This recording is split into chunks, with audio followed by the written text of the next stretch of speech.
చంద్రబాబు నాయుడు గారు షెల్ కంపెనీల ద్వారా దందాలు చేయడానికి, అక్కడి నుంచి డబ్బులు మనీ లాండరింగ్ చేయడానికి విదేశాలకు వెళ్ళాడు అని చెప్పి ఇవాళ సాక్షి పత్రిక వాళ్ళు ఒక కథనాన్ని వండారండి. ఇట్లు ఇటలీకి అని చెప్పి పెట్టారు. విషయం ఏంటంటే చంద్రబాబు నాయుడు గారు అమెరికా వెళుతున్నారని చెప్పి అనుకున్నారు, కానీ అమెరికా వెళ్ళలేదు అని చెప్తున్నారు. ఇప్పుడు ఖచ్చితంగా ఎక్కడికి వెళ్ళారో తెలియదు, వాళ్ళైతే అఫీషియల్గా ఏమి చెప్పలేదు. వీళ్ళేమో కాసేపు దుబాయ్లో చంద్రబాబు దాగుడు మూతలు అని చెప్పి, ఆ తర్వాత ఇటలీకి అని మళ్ళీ ఇటలీకి వెళ్ళారని ఈ విధంగా ఏదేదో రాసి దీని మీద ఒక పెద్ద కథ అల్లారు. అదేమిటంటే చంద్రబాబు నాయుడు గారట గతంలో కూడా సింగపూర్కు నిధులు మళ్లించి ఏదో చేశాడు, ఇప్పుడు కూడా అటు ఇటు తిరిగి విదేశాల్లో గుట్టుగా విదేశాలకు వెళ్ళిన చంద్రబాబు ఇటలీకి చేరుకున్నట్టు సమాచారం అని రాశారు. దుబాయ్ నుంచి చంద్రబాబు దంపతులు ఇటలీ వెళ్ళినట్లు ఇమ్మిగ్రేషన్ వర్గాల అనధికారికంగా వెల్లడించాయి అటు వీళ్ళకి. ఎందుకంటే అంతా పోలీసులే కదండి, కనుక్కోవడం పెద్ద కష్టం కాదనుకోండి. అందులో వైసీపీ లాంటి పార్టీకి లోకేష్ దంపతులు కూడా అక్కడికే వెళ్ళినట్టు భావిస్తున్నారు. గతంలో చంద్రబాబు కుటుంబ సభ్యులతో విహారయాత్రలకు వెళ్ళినప్పుడు అధికారికంగా వెల్లడించారు. ఈసారి మాత్రం అందుకు భిన్నంగా గోప్యత పాటించడం గమనార్హం. ఇటలీతో పాటు మరికొన్ని చిన్న చిన్న దేశాలకు వారు వెళ్ళేటువంటి అవకాశం ఉన్నది. ఇది అసలు కీలకమైన పాయింట్. ఇక్కడి నుంచి సింగపూర్కు నిధులు మళ్లించి అనంతరం భారత్లోని షెల్ కంపెనీలకు చేరవేసే అవకాశాలు ఉన్నట్లు భావిస్తున్నారు. ఎవరో భావిస్తోంది, సాక్షి వాళ్ళు తప్పితే ఎవ్వరూ భావించడం లేదు.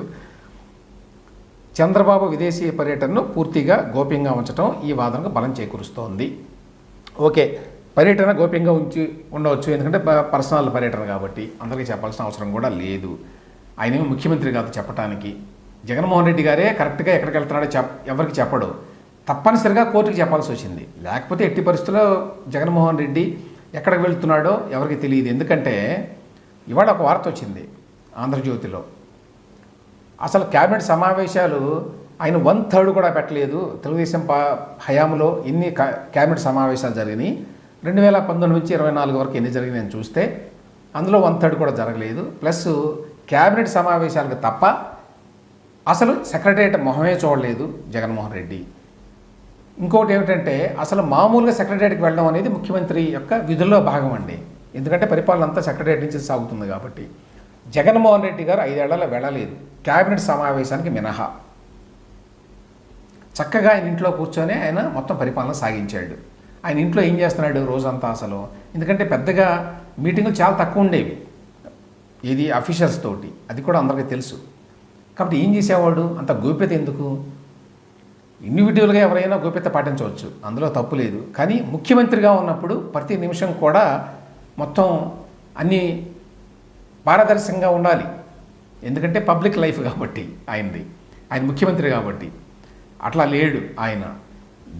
అది దానిని పక్కన పెట్టి చంద్రబాబు నాయుడు గారు ఎక్కడికో బయటికి వెళ్ళాడు, అక్కడ సింగపూర్ నుంచి నిధులు షెల్ కంపెనీల ద్వారా మళ్ళిస్తాడు అట. అధికారంలో ఉన్న వాళ్ళు ఎక్కడికైనా వెళ్ళారనుకోండి వేరే దేశాలకి, ఇట్లాంటి వాళ్ళు బోల్డ్ అవినీతి సంపాదన ఉంటుంది కాబట్టి ఈ అవినీతి సంపాదనని షెల్ కంపెనీల ద్వారా ఏదైనా చేసుకుంటారు అని అనుకుంటే దానికి ఒక అర్థం ఉంది. ప్రతిపక్షంలో ఉన్నవాళ్ళు, అధికారంలో లేని వాళ్ళు ఎట్లా మరి, వాళ్ళకి డబ్బులు ఎక్కడి నుంచి వస్తాయి? ఆ డబ్బుని విదేశాలకి తరలించేంత డబ్బు ఎందుకు ఉంటుంది వాళ్ళ దగ్గర?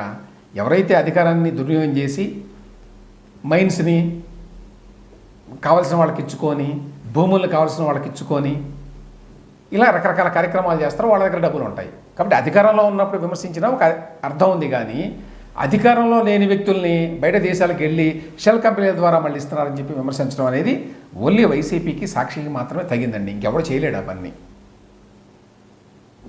అధికారంలో ఉన్న జగన్మోహన్ రెడ్డి గారు లండన్ ఇంకెక్కడో వెళ్తాడట ఆయన, ఎక్కడెక్కడికో, అదేమి చెప్పరు ఎక్కడికి వెళ్తాడో, వాళ్ళకి కావాలనుకుంటే తప్ప. స్విట్జర్లాండ్ వెళ్తున్నాడు అంటే అక్కడ స్విట్జర్లాండ్ బ్యాంకుల్లో దాచుకోవడానికి వెళ్తున్నాడు అని చెప్పి అనొచ్చు చాలా ఈజీగా. అంటే ఒక విమర్శ ఏంటంటే ఇట్లాంటి రాతలన్నీ మిగతా పత్రికలు కూడా రాస్తున్నాయి కదా, ఈనాడు, ఆంధ్రజ్యోతి ఇట్లాంటివి కూడా రాస్తాయని. కానీ ఖచ్చితంగా there is certainly degree of difference అండి వాటికి, సాక్షి పత్రికకి. ఇంత అడ్డగోలుగా అయితే బహుశా రాయరేమో అని అనుకుంటున్నాను నేను.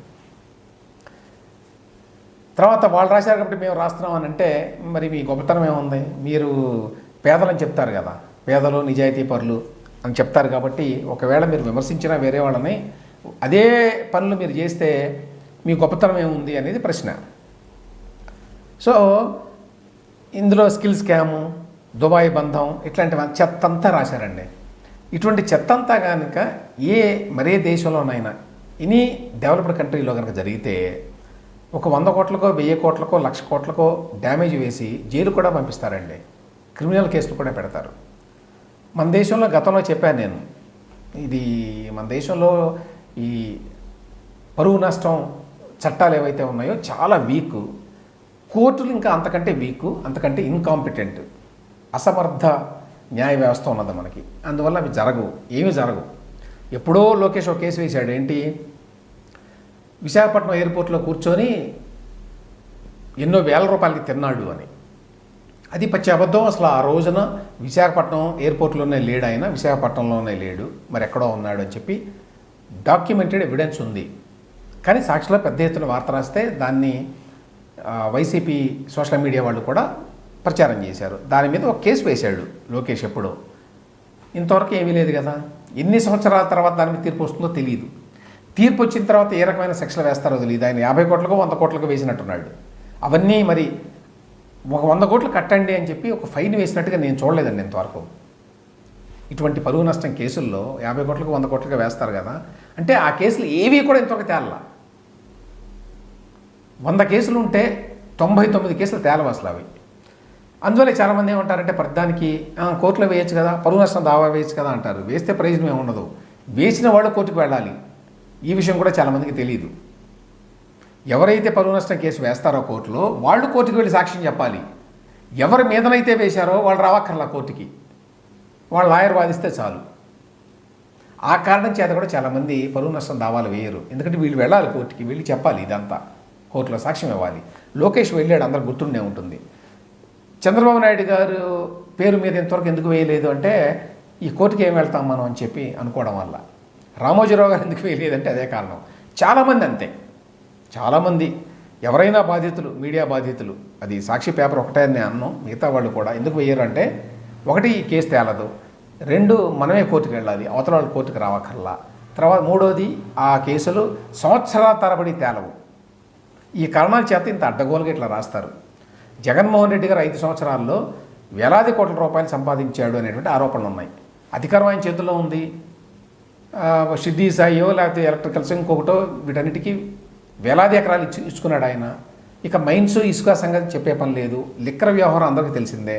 ఎన్నో డిస్టిలరీ కంపెనీలన్నీ వాళ్ళవే మొత్తం లీజుకు తీసుకుంది. సప్లై అంతా గవర్నమెంటే. ఏం జరుగుతుందో ఎవరికి తెలియదు లోపల. అన్నీ క్యాష్ ట్రాన్సాక్షన్స్. ఈ రకంగా ఎన్నో జరిగినాయి ఈ ప్రభుత్వంలో. కాబట్టి అట్లా వచ్చిపడిన డబ్బుని దాచిపెట్టుకోవాల్సిన అవసరం, షెల్ కంపెనీల ద్వారా మార్చుకోవాల్సిన అవసరం జగన్మోహన్ రెడ్డి గారికి ఉన్నదనేది ఒక పాయింట్. ఇదంతా రాసేటప్పుడు ఈ కథనం సాక్షి వాళ్ళ గుర్తుకు కూడా రాదు. ఆల్రెడీ షెల్ కంపెనీల ద్వారా డబ్బులు ఈ విధంగా బదలాయించాడు జగన్మోహన్ రెడ్డి అని చెప్పి ఆయన మీద కేసులు ఉన్నాయి. పెట్టింది ఎవరు? తెలుగుదేశం ప్రభుత్వం కాదు. తెలుగుదేశం ప్రభుత్వం పెట్టింది అనుకున్నటువంటి కేసులు ఇదేదో పొలిటికల్గా పెట్టారు అనుకోవచ్చు. ఆ కేసులు పెట్టింది సిబిఐ, ఈడీ. ఆయన మీద ఎప్పటి నుంచో ఆ కేసులు ఉండగా వేరే వాళ్ళ మీద ఇంత చాలా సునాయాసంగా రాసేస్తారు వీళ్ళు. షెల్ కంపెనీల ద్వారా డబ్బులు ట్రాన్స్ఫర్ చేసుకోవడానికి వెళ్ళినట్టుగా భావిస్తున్నారా? ఏమని రాశారు వీళ్ళు? షెల్ కంపెనీలకు చేరవేసే అవకాశాలు ఉన్నట్టు భావిస్తున్నారట. అవకాశాలు ఉన్నాయట. జగన్మోహన్ రెడ్డి గారికి అవకాశాలు లేవు ఆ విధంగా షెల్ కంపెనీల ద్వారా చేరవేయడానికి. సో మన దేశంలో ఈ పరువు నష్టం చట్టాలు వీక్గా ఉన్నంత వరకు, న్యాయ వ్యవస్థ ఇంత అసమర్థంగా ఉన్నంత వరకు ఇటువంటి పిచ్చి రాతలు రాస్తూనే ఉంటారు. వాటన్నిటిని కూడా పబ్లిక్ భరించాల్సిందే.